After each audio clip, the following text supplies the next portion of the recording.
Right. Hello, we're doing some adjustments here. Got a special guest. Her name is Gwen Hurd, and she's got an inspiring story. And I think it's going to inspire all of us to begin to use our time more productively during this space where we are. And it's such an inspiring story that I saw her the other day and I said, I need to do an interview with you. I got to bring you on. And so she's making some adjustments that then we can, when she comes back, we'll be able to pull her on. But I'd like for you to like this page and share it, like it and share it, because I'm gonna have several guests today. My goal is to showcase entrepreneurs that's doing something special. And part of the process is what I've been focused on is I have this goal of creating 700 voices, power voices of hope and inspiration, and teaching entrepreneurs how to tell their story about their business, how to tell the story about themselves, and how to make a greater impact in telling their story. And if you're one of those individuals that like to have some coaching on that, just put voice in the comment section, and you will be contacted by one of our staff members or myself or my son John Leslie, and we will vet you to see if it's a good fit. But this is the time you want to arm yourself with the tool that allows you to stand out in what is called the attention economy. Okay, so Gwen, are you ready? I'll bring. Oh, Turn your phone off, John. it's on the way. I don't really want to listen to this. Oh, initially. Hello, how are you? I've got a lot of static now. You have a lot of static. Gwen, you did not put a jacket on. Oh, and that's not a bra strap. That's my dress. Oh, that's your dress. That's what that white stripe over there. Okay, got it. Hear you. Live. Okay, we're live now. You have static on your side, Gwen? You have static on your side? Yeah, I have a lot of static. I can't hear it all now. You can't hear it all. When you're speaking, I can't hear. Okay, John, let's move her name from there, please. Okay, we're gonna make some adjustment. Just a minute. You need to get here so you can do what you need to do. I don't want her name up there. We can only see half of it. Okay. The problem she's having with sound, she's got to come back on. Try to get the link again. Tell her what she needs to do so that she'll know. Okay, I'll call her. You talk to the people because you told me to go live. Okay. We are making some adjustments. Give her a call so she can get the adjustments made. But one of the things that I think that's very important, if we ask ourselves, how do we use our time? Time that we have available to us that we never had before. I talked to a friend of mine named Natasha Tyson, and she said that she is a closet hermit, that this fits real good for her. She's always in quarantine. And so but there are people that's creating things coming out of this place where we are. Will be millionaires, billionaires, and witnesses. There are people who are doing some exciting things, some very creative things. And so I saw this person, and I was very impressed with her story. I had to speak for this group, and I decided, after listening to her tell her story, I decided to tell her story myself. But I didn't know that she would be listening, but I just gave an example of how you can use a story to inspire, to transform, to get an audience on the edge of their seats and impact them in a very special way. And the person who invited me to be a part of the event, she said that, wow, that Gwen Hurt really enjoyed what you did with her story. She was deeply moved. And so I reached out to her and decided to do an interview with her. It's still staticky? Hello? Yes. You still having a lot of static, Gwen? I don't know what's going on here. We can hear you just fine, Miss Gwen. Okay. Yes. Okay. Hello? Yes. We've got some technical difficulties here. Yes, we do. Hi, everybody. If we're in the show, please bear with us a bit. I think my sound is back. Removed, please. Hello? But I don't see Les. Okay, that's good. Hello? Hello? We got, I don't know. This is like really bad. It's not on our end. We don't see static on our end. And the audience is not seeing static either. Back to that garbly, garbly. Okay, so you can't hear me well. Hmm.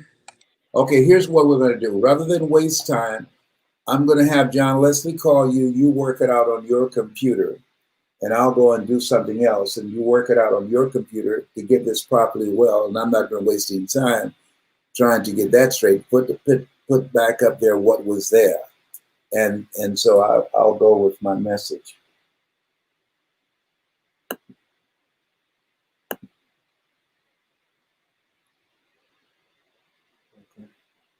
Okay. All right. I'm a person, I don't like to hurry up and wait. No. When it's time to go, I'm ready to go. Come on, action. Camera. Do it. I've been, as George Wallace is a comedian, my very good friend. I be thinking. That's a routine he does. I be thinking. And I at 12 noon, I have a motivational message that I'll provide for you. But in the meantime, I be thinking, isn't it strange? Am I the only one? My sleep has not been good. I've been waking up 2 o'clock, 2:30, 3 o'clock, not able to go back to sleep. They told me that's what old people do. So I said, okay. So this just started happening at 75, okay? And I said, well, is it for a period of time? Is there an expiration date when this interrupting my sleep will stop? And they said, no, that's what old people do, wake up all time of night and can't go back to sleep. I said, oh, no. So I have a sleep apnea machine, and it hasn't been working for me because I haven't put it on. I used it once. I just said, you know what? This is a trip. This is a challenge for me to sleep and have some air blowing up my nose. But I know I need to. So I decided that I'm going to wear it during the day and get accustomed to it so I can go to sleep with it at night. But I want you to write this down. Do what you know, not what you feel. Now, this is just a message before I give the message at 12 noon. That there's some times in life that you have to do what you know. I don't feel like going to sleep and trying to get in a deep, comfortable sleep with air blowing up my nose from a CPAP machine. But I know that it's good for me. I know because one of my sons, Patrick, he says, Dad, he said, I used to wake up feeling tired, and I thought that was normal for everybody. He said, I don't feel that way anymore. I said, you don't? No. He said, I have sleep apnea too, and I use the machine. I said, okay, then I'm going to do this. I'm going to do this because I get an afternoon nap. That's another thing. You call it old people's afternoon nap. I believe in my afternoon nap up in here, up in here. But when I get up in the morning, I'm excited though. I'm excited. My mind is it's thinking all kind of different ideas. And so I decided that I'm committed to every day to learn something today that I did not know yesterday. And so I'm encouraging you to go to bed smarter than you started the day with. And part of the process is learning more about this computer and technology so that I can advance the cause of what I want to do in terms of teaching people the things that I've learned and how I built a multi-million-dollar business with my story from scratch, without an infomercial, because they said I had the complexion of rejection. Mr. Brown, you got a very inspiring story, but you are Black. I wrote them back and said, thank you very much. I never would have known that if you hadn't told me. I said, go get him, Tony. Good luck to you, man. You got it. You got the complexion of connection. Good for you. I'll see you at the top anyhow. So I want you to write this down. I want you to think about what's the most productive thing that you can do at this point in time when you look at your life, different areas of your life. Here's one of the things I want to ask you, and this is what I'm working on, and why I brought up the conversation about the CPAP machine. What's your strategy for being here?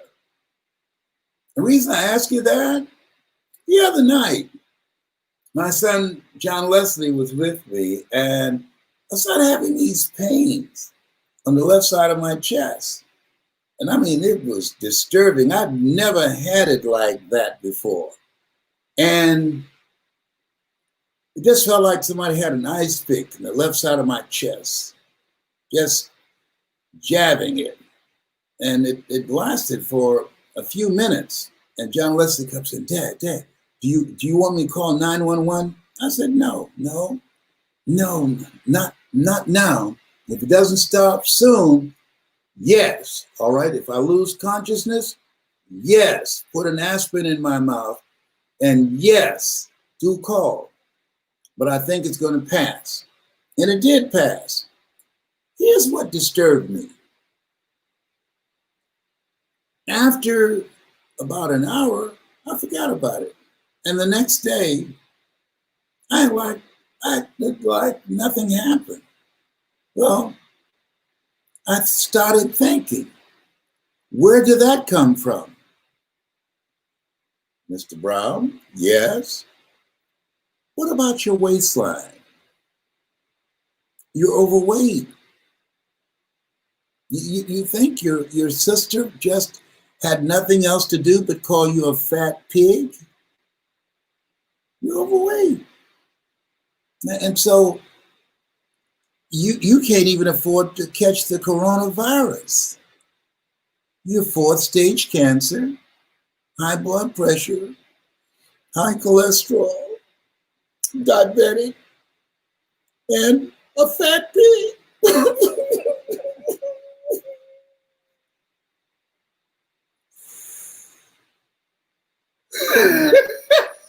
Oh my God. 1 foot on the banana peeling and the other one in the graveyard. What are you going to do? That's a big question, Mr. Brown. What's your strategy for being here? And that's what I'm asking you.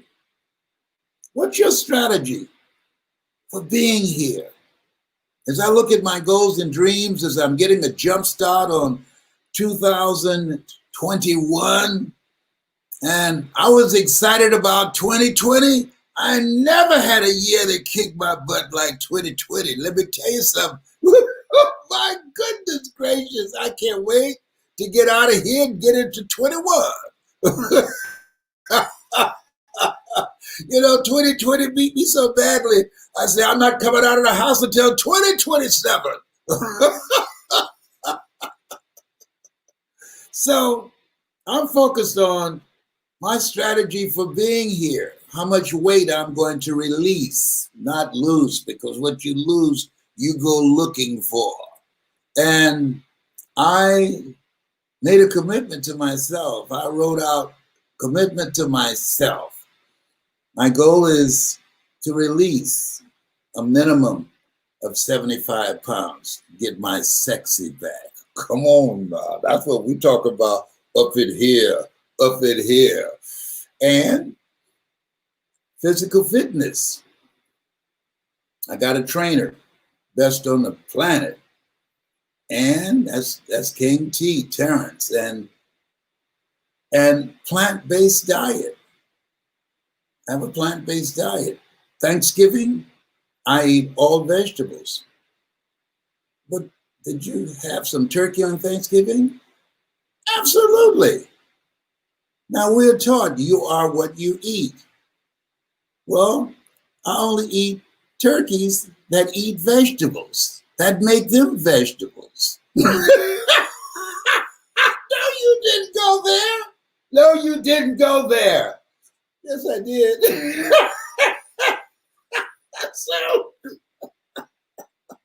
So when I had a turkey sandwich, that was a turkey vegetable sandwich. You know what? You got issues. Who comes up? You can't make this kind of stuff up. So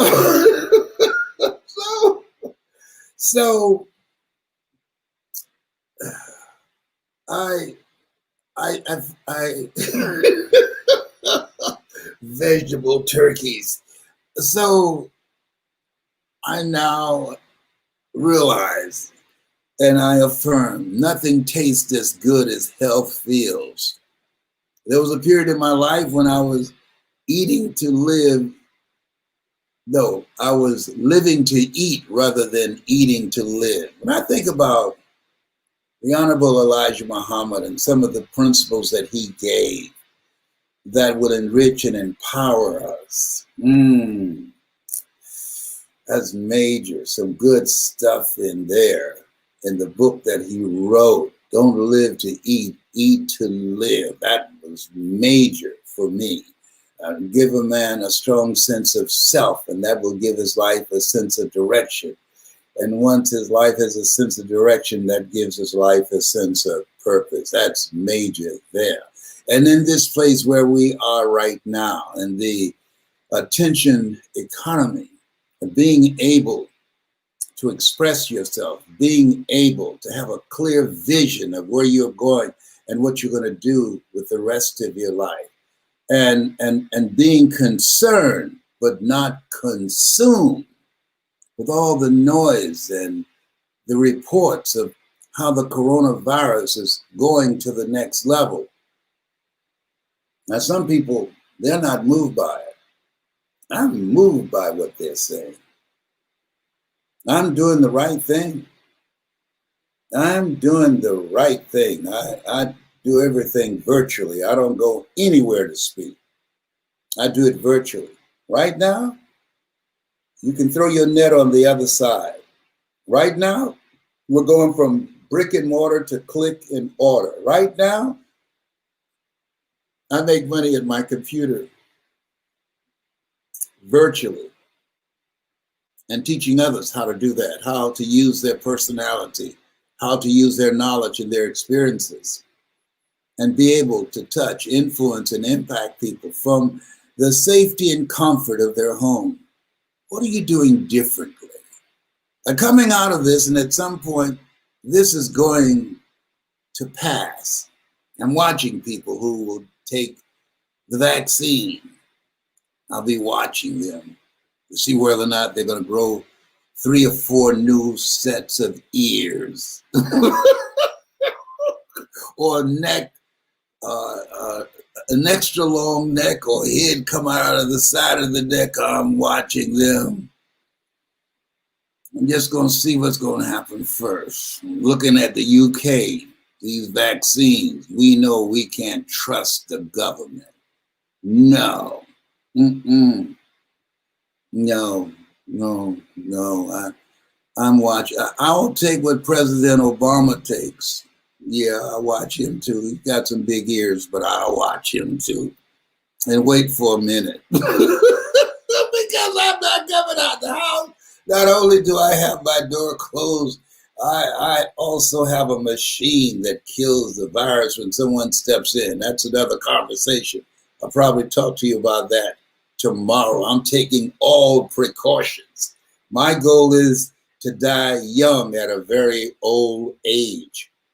But in the meantime, as I said, coming out of this will be millionaires, billionaires, and witnesses. And there are people who are doing some creative things. There are people who've had some tragic things happen to them, and they decided this is not going to define me. And my special guest today, her name is Gwen Hurt. And are you ready? Say it again.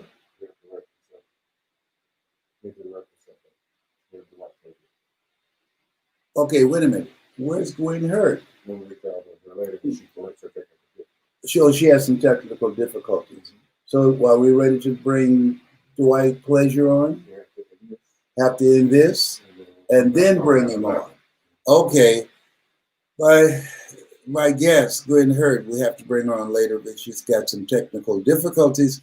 But I have another special guest, the author of the book, The Big Lie. I wrote the foreword for it, Dwight Pleasure. Boy, he's an incredible young man. But not only that, he's a speaker and a trainer and created a whole concept. He is a person that's transforming people's lives. So we're going to wind this up, and I'll be right back within 5 minutes, okay? Bye for now.